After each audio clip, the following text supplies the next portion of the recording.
and also their 6th straight win. Defense dominant, and their coach only 1 penalty on the day. Had to be happy about that after Eastern Illinois. I mean, just your thoughts on the win, the offense coming up in the 4th quarter and putting that game away. No, very happy with the kids and excited for them to get a homecoming win. And, you're right. Only have 1 penalty. That's good, and maybe my conversation with the officials worked before the game, because going into that game, we were the most penalized team in the league. Mm-hmm. And our opponents combined against us were the least penalized team in the league, and so brought that to attention. So it's a really interesting stat. Yeah, how about that? So anyway, I don't think they had anything. But you go back. I mean, not that you're picking on the officials. You go back and watch the film. Yeah. So you see all the things that go uncalled. Yeah. And then all the things that are Right. called, and all you want as a coach is consistency, right? Well, the point I brought up was this, and it, like I said, it may have had no bearing on anything, okay? Because there is certainly human element that goes into this. I think there's times, right, that Damon Dodson's a good football player, right? And you say, well, that's – he's a good player. That's not holding on him, right? Yeah, because you kind of, okay, there's number 1. He's on the edge right there. He should be good enough to, get off of that. Okay, and then maybe somebody else that gets called to hold him because he's not as good a player, mm-hmm. and their body gets turned a certain way and stuff. So it's what it looks like on tape sometimes. Yeah. So anyway, but no, very good job by our players. Only have 1 penalty, no turnovers. Okay. And that defense was solid. They were really good. You knew that watching on tape. Holding Kennesaw State to 10 points, holding Lindenwood to 10 points or whatever it was. Holding, we talked last week, William and Mary to 12 or 15 points. Okay, and after playing them now, you see why. They run to the football. They got a solid scheme. They don't beat themselves, and that's kind of how it went. Now, when you watch the tape, you see there's things that we had opportunities that we didn't take advantage of. We had some, some guys open. We didn't hit them. We ran some plays into some bad looks that we expect our quarterback to be able to handle that blitz check and get us to a better play. So you certainly left some things out there. Not to take any credit away from Charleston Southern's defense, but we got to execute better. We know we've got to execute better, and if we don't, it puts our defense in a bind. Now, very proud of our defense to get the shutout. 2 things. One, their offense had not been very good up to this point. They had been very average. They're playing a freshman quarterback who I think will be a good player going forward.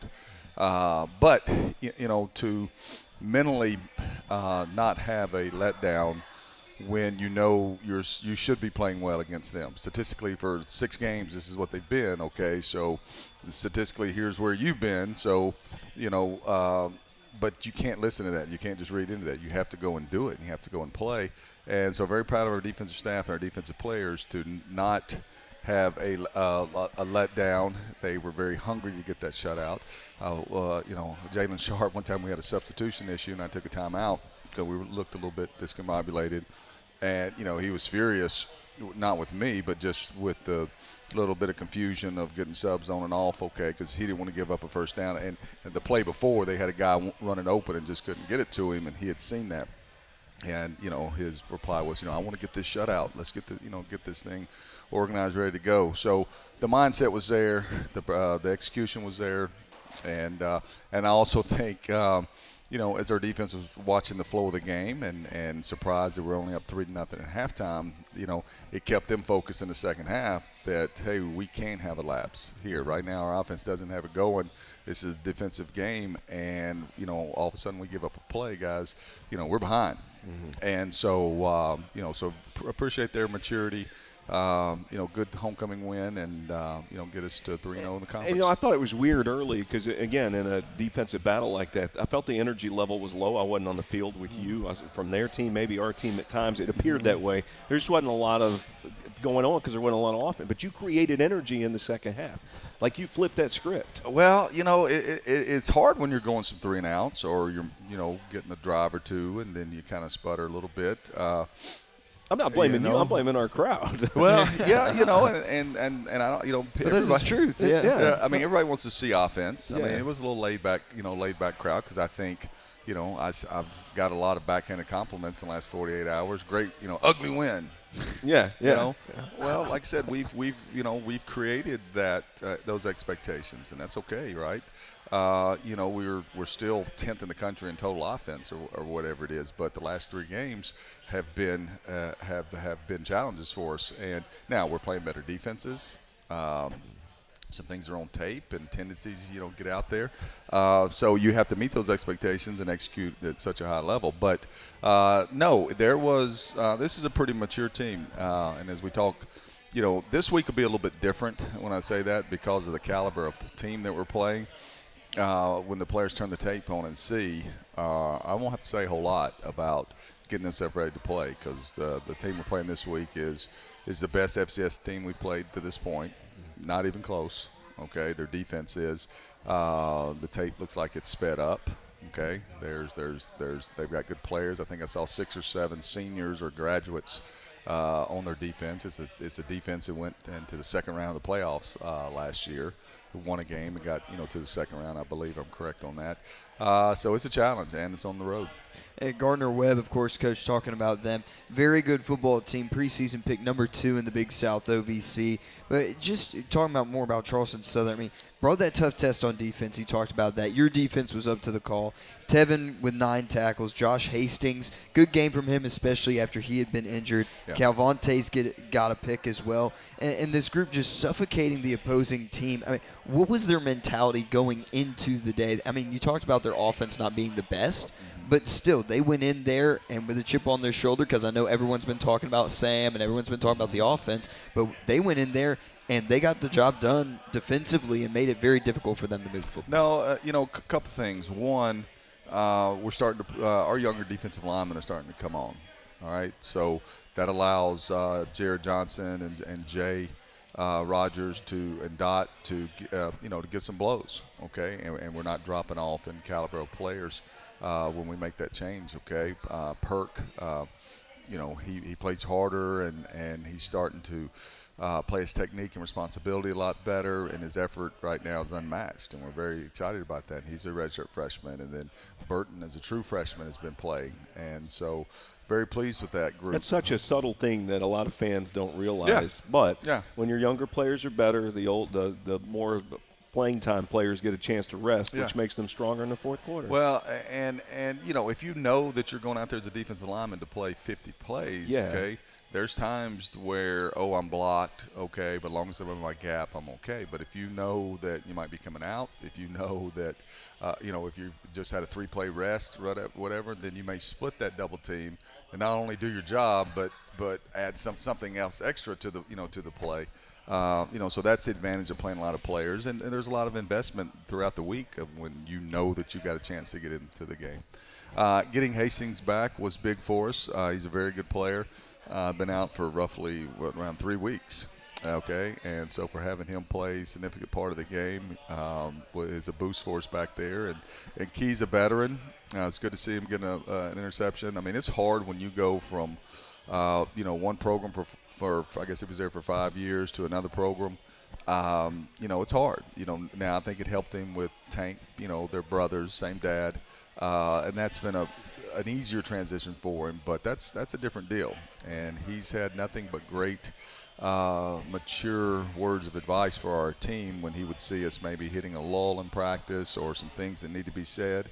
And he did it in such a mature way, so very happy to see his production. And Gardner-Webb this week, a long road trip, 8 hours to Bowling Springs, North Carolina. And looking at the stats, they look very similar to UT Martin. They've got a good ground game. Quarterback is pitching in some yards with his legs as well. And I want to talk about Kincaid. What are some of the things you saw from this past week that impressed you, and just some things that he can improve on? Well, the thing that I love about Kincaid, I mean, first of all, the guy's has won 6 games in a row as a starter. Mm-hmm. Okay, he's a competitor. He's tough.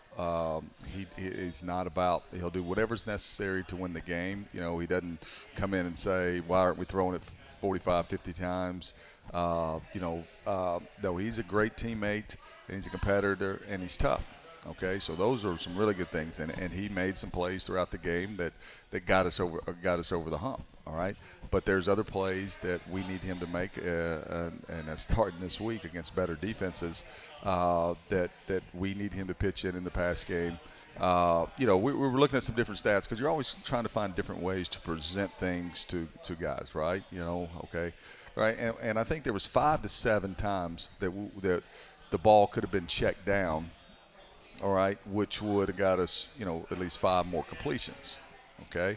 Whether it was a play action or whatever. Now, and they're not all on the quarterback. The back was on the wrong side one time, and the ball got batted down, okay? But those are things that we need him to do better. We need to coach him better. We need to help him do those to keep those drives going and get those completions. For you as the play caller, how do you make sure you're playing, to this team's strengths? Sam's run the ball well. Kincaid winning this team games, also pitching in with his legs as well.